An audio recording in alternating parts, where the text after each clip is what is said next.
નમસ્કાર મિત્રો, આજે આપણે સામાન્ય જ્ઞાનના વારંવાર પૂછાતા પ્રશ્નનો ભાગ 24 લઈને આવ્યા છીએ.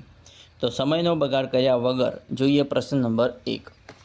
ગુજરાતના કેટલા જિલ્લાઓમાંથી કર્કવૃત પસાર થાય છે? તો જવાબ આવશે ઓપ્શન બી, 6 જિલ્લામાંથી કર્કવૃત પસાર થાય છે. જોઈએ નેક્સ્ટ પ્રશ્ન. ડાંગનું પ્રવેશદ્વાર કયું છે? તો ડાંગનું પ્રવેશદ્વાર કયું છે? વધઈ. કયું છે?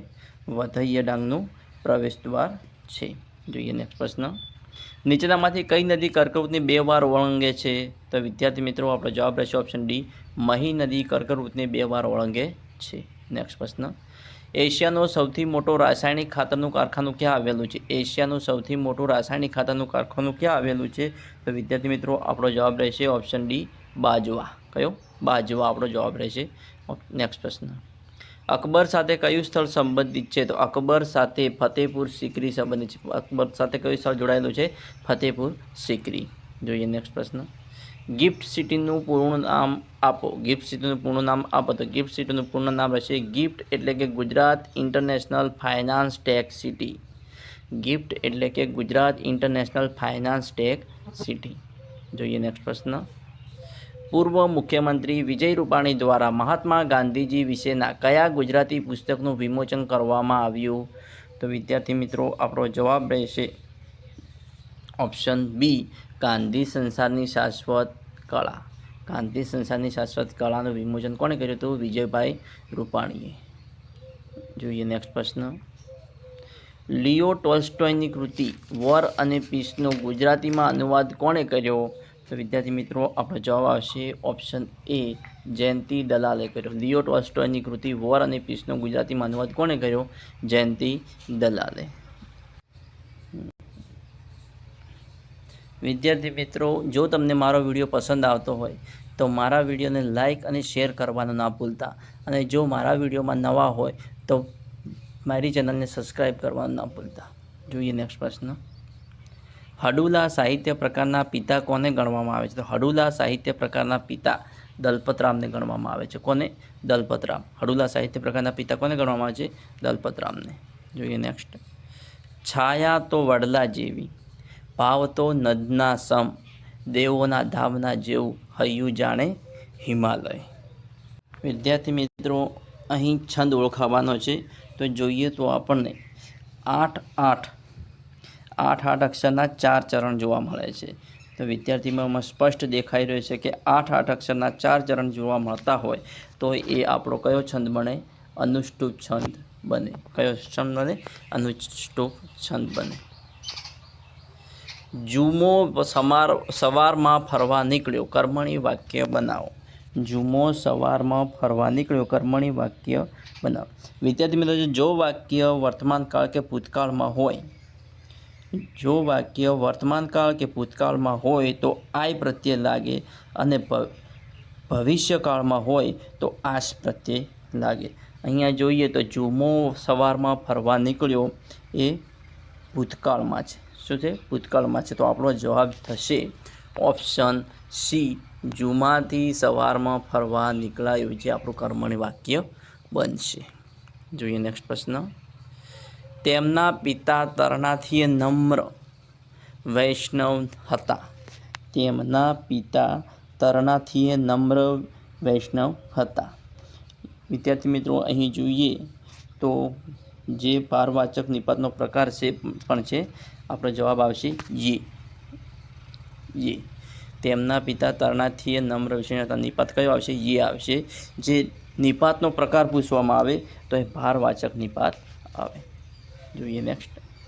ત્યાં, જ્યાં, ક્યાં, આસપાસ કયું વિશેષણ દર્શાવે છે? ત્યાં, જ્યાં, ક્યાં, આસપાસ.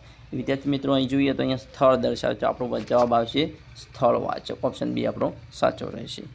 જોઈએ નેક્સ્ટ. જેણે આપી જાણ્યું તેણે જીવી જાણ્યું. જેણે આપી જાણ્યું તેણે જીવી જાણ્યું. વિદ્યાર્થી મિત્રો આપણે જવાબ આવશે ઓપ્શન બી, સાપેક્ષ સર્વનામ. કયું આવશે? સાપેક્ષ સર્વનામ. જે સર્વનામની બીજા શબ્દની અપેક્ષા રહે છે, એટલે જેના પછી બીજો કોઈ શબ્દ વાપરવો જ પડે તો તે સાપેક્ષ સર્વનામ કહેવાય. જેણે અને તેણે, જેણે પછી શબ્દ તેણે વાપરવો જ પડે, એટલે આપણે જવાબ રહેશે સાપેક્ષ સર્વનામ. અહીં જેણે તેણે શબ્દ જોવા મળે તો એ આપણું સાપેક્ષ સર્વનામ બનશે. જોઈએ નેક્સ્ટ પ્રશ્ન. થી વડે દ્વારા જેવા અનુગો કઈ વિભક્તિ દર્શાવે છે? થી વડે દ્વારા જેવા અનુગો કઈ વિભક્તિ દર્શાવે છે? તો વિદ્યાર્થી મિત્રો આપણો જવાબ આવશે ઓપ્શન એ, કરણ વિભક્તિ. કઈ વિભક્તિ? કરણ વિભક્તિ. જોઈએ નેક્સ્ટ પ્રશ્ન. શુક્રાચાર્ય નામ તે મારું, શુક્રાચાર્ય નામ તે મારું, હુંથી કાળ પામે બીકજી, હુંથી કાળ પામે બીકજી. અલંકાર ઓળખાવો. તો વિદ્યાર્થી મિત્રો અહીં કયો અલંકાર આવશે? તો જવાબ આવશે આપણો ઓપ્શન ડી, વ્યતિરેક અલંકાર. કયો આવશે? વ્યતિરેક અલંકાર. કેવી રીતે? કે જ્યારે ઉપમેયને ઉપમાન કરતાં ચડિયાતું બતાવવામાં આવે ત્યારે વ્યતિરેક અલંકાર બને. જ્યારે ઉપમેયને ઉપમાન કરતાં ચડિયાતું બતાવવામાં આવે ત્યારે વ્યતિરેક અલંકાર બને છે. શુક્રાચાર્ય નામ તે મારું, હુંથી કાળ પામે બીકજી. તો પોતાનું નામ એમને કાળથીએ પણ વ્યતિરેક બતાવ્યું છે, ઉપર બતાવ્યું છે. આમનાથી કાળ પણ બીવે છે, એવી રીતના બતાવ્યું છે. આપણો જવાબ રહેશે વ્યતિરેક અલંકાર. જોઈએ નેક્સ્ટ પ્રશ્ન.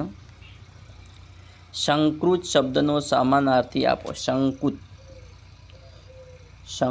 શકુંત, શકુંત શબ્દનો સમાનાર્થી આપો. તો વિદ્યાર્થી મિત્રો આપણો જવાબ આવશે ઓપ્શન ડી, પંખી. શકુંત શબ્દનો સમાનાર્થી આવશે પંખી. જોઈએ નેક્સ્ટ પ્રશ્ન. નીચેનામાંથી કઈ સંજ્ઞા લિંગ ચિહ્ન ધરાવતી નથી?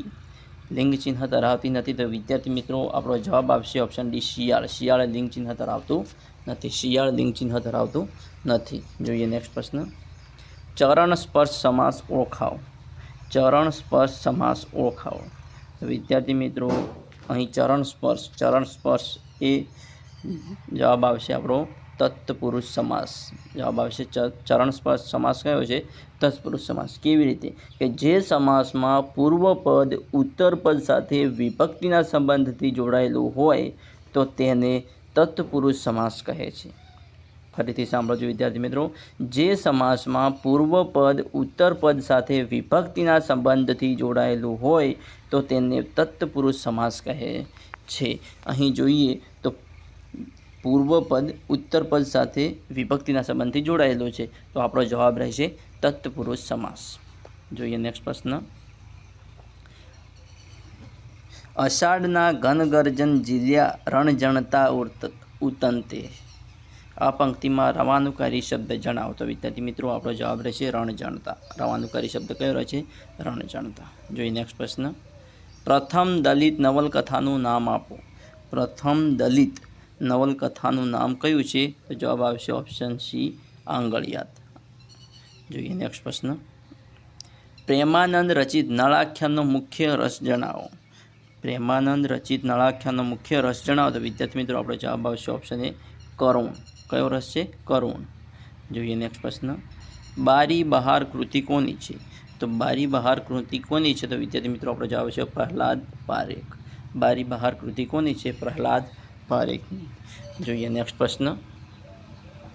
મારી બારીએથી કૃતિ કોની છે? તો મારી બારીએથી કૃતિ કોની છે વિદ્યાર્થી મિત્રો? તો મારી બારીએથી કૃતિ છે સુરેશ દલાલની. કોની છે? સુરેશ દલાલની. મારી બારીએથી કૃતિ કોની છે? સુરેશ દલાલની. જોઈએ નેક્સ્ટ પ્રશ્ન. ઉઘાડી બારી કૃતિ કોની છે? તો ઉઘાડી બારી કૃતિ કોની છે? તો ઉમાશંકર જોશી. ઉઘાડી બારી કૃતિ કોની છે? ઉમાશંકર જોશી. વિદ્યાર્થી મિત્રો આવા અવનવા મોસ્ટ આઈએમપી પ્રશ્નો જો અમારી ચેનલને સબસ્ક્રાઈબ કરવાનું અને તમારા મિત્રો સાથે લિંક શેર કરવાનું ના ભૂલતા. Thanks for watching my video.